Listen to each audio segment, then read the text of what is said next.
Hello everyone, welcome back to Teju fellow vlogs. ఈరోజు మనము అందరూ ఇష్టపడే టేస్టీ బోండాలను ఇంట్లో ఈజీగా ఎలా చేసుకోవాలో చూసేద్దామండి. ముందుగా ఒక బౌల్ తీసుకొని అందులో 2 cups of maida and 1 cup of rice flour తీసుకోవాలి.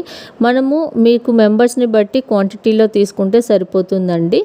2 కప్పుల మైదా తీసుకుంటే 1 కప్పు రైస్ తీసుకుంటే టేస్టీగా వస్తాయి. ఇక్కడ పిండిని కలుపుకునేటప్పుడు నేను కర్డ్ మాత్రమే యూస్ చేశాను. అంటే నేను ఎటువంటి వాటర్ అనేది యాడ్ చేసుకోలేదు. మీకు కావాలనుకుంటే కొద్దిగా వాటర్ యాడ్ చేసుకొని ఇక్కడ మనము పుల్లటి పెరుగుని యాడ్ చేస్తే టేస్ట్ అనేది ఇంకా బాగుంటుంది.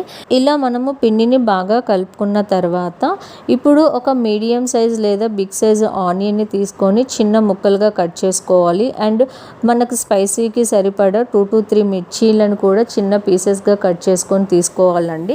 ఇలా మొత్తం పిండిని బాగా మిక్స్ చేసుకున్న తర్వాత అందులో కొద్దిగా సోలా పొడి, ఇందాక కట్ చేసి పెట్టుకున్న ఆనియన్ అండ్ మిర్చి ముక్కలను కూడా యాడ్ చేసుకొని పీసెస్ అన్నిటిని బాగా కలుపుకోవాలండి. ఇలా కలుపుకున్న తర్వాత మనకు సరిపడా ఉప్పును కూడా యాడ్ చేసుకోవాలి.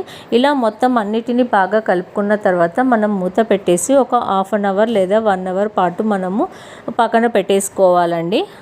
ఇలా పెట్టుకోవడం వల్ల మనకు బోండాలు అనేవి చాలా బాగా వస్తాయి. ఇట్లా చూడండి, ఒక 1 hour తర్వాత మనకు పిండి అనేది బాగా రెడీ అయిపోయింది. ఇప్పుడు మనము బోండాలు వేసుకుందాము.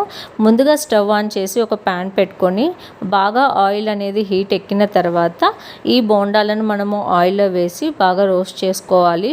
మనము బోండాలను వేయించుకునేటప్పుడు అంటే ఫ్రై చేసుకునేటప్పుడు స్టవ్ అనేది మీడియం ఫ్లేమ్లోనే పెట్టుకొని రోస్ట్ చేసుకోవాలండి. అప్పుడే మనకు బోండాలు అనేవి మాడిపోకుండా టేస్టీగా వస్తాయి.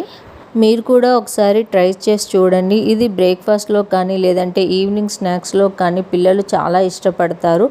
బోండాలు ఇలా గోల్డెన్ కలర్ వచ్చిన తర్వాత మనము తీసి పక్కన పెట్టుకుంటే సరిపోతుందండి. రిమైనింగ్ పిండిని కూడా ఇలానే మనము డీప్ ఫ్రై చేసుకోవాలి. మీరు ఇంట్లో ట్రై చేసి ఎలా ఉందో కామెంట్ సెక్షన్లో కామెంట్ చేయండి. మీకు కనుక ఈ వీడియో నచ్చినట్లయితే లైక్ చేయండి, షేర్ చేయండి, సబ్స్క్రైబ్ చేసుకోండి.